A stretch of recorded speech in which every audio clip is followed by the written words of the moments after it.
gente, tudo bom com vocês? E hoje eu trago mais um vídeo especial do Outubro Rosa, dessa vez com a enfermeira Dani. Ela vai falar uma coisa muito importante a respeito do leite, que é uma dúvida e às vezes as mães nem sabem, que são as fases do leite. Pode falar, Dani. Bem, quais são as fases do leite? São 3 fases, né? Primeiro é o colostro, né, que dura cerca de 7 dias. Esse leite é super importante. Muitas mães acham que não é. Quando a gente vai avaliar a mãe e avaliar a mama, a gente pergunta se já está vindo leite e elas geralmente falam que não, que está vindo só uma aguinha e tal, e elas acham que é um leite que não é importante. Mas a aguinha vem no primeiro dia, né, um leite mais transparente, mas já é o colostro, então é muito importante, né? As primeiras horas desse colostro é o leite mais importante, né? A gente, nos estudos, dizem que na primeira meia hora de vida, esse colostro se chama leite de ouro, né? A primeira é a hora de ouro, né? Que é uma expressão em inglês e significa isso. Então é um leite que tá assim, que tem a maior teor de anticorpos.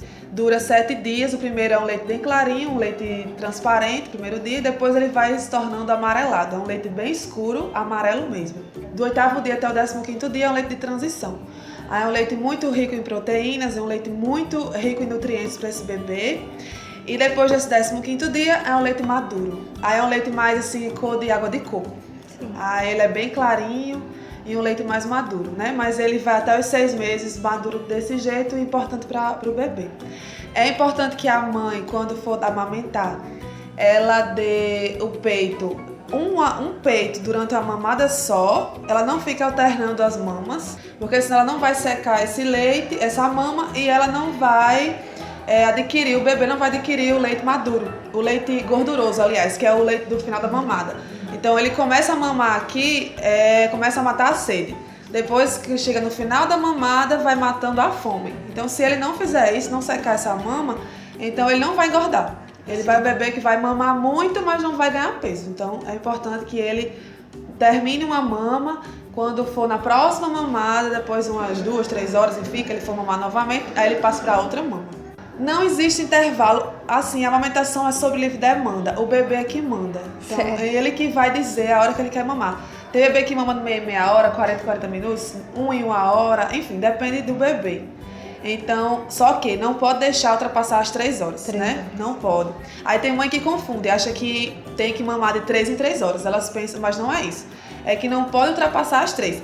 O bebê mamou às 9, por exemplo, da manhã, mamou muito, foi dormir, e quando é meio-dia, que é depois de 3 horas depois das 9, se ele não acordou para mamar, a mãe tem que acordar o bebê e botar no peito. Isso é muito importante falar, que tem muito bebê que é preguiçosinho, fica dormindo, e a mãe pensa que ele está satisfeito, que ele é quietinho, comportado, mas na verdade isso é um sinal de alarme. A mãe tem que acordar o bebê para alimentá-lo, sim, mesmo que ele não faça isso sozinho, porque senão pode causar hipoglicemia, né, Dani? Sim, é muito grave.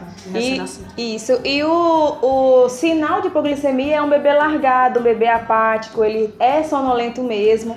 Então, muito cuidado com isso, mamães. Dani, muito obrigada pela sua participação. Espero que vocês tenham gostado. Continue com a gente no canal, que vem muito mais leite, peito, mãe e bebê por aí.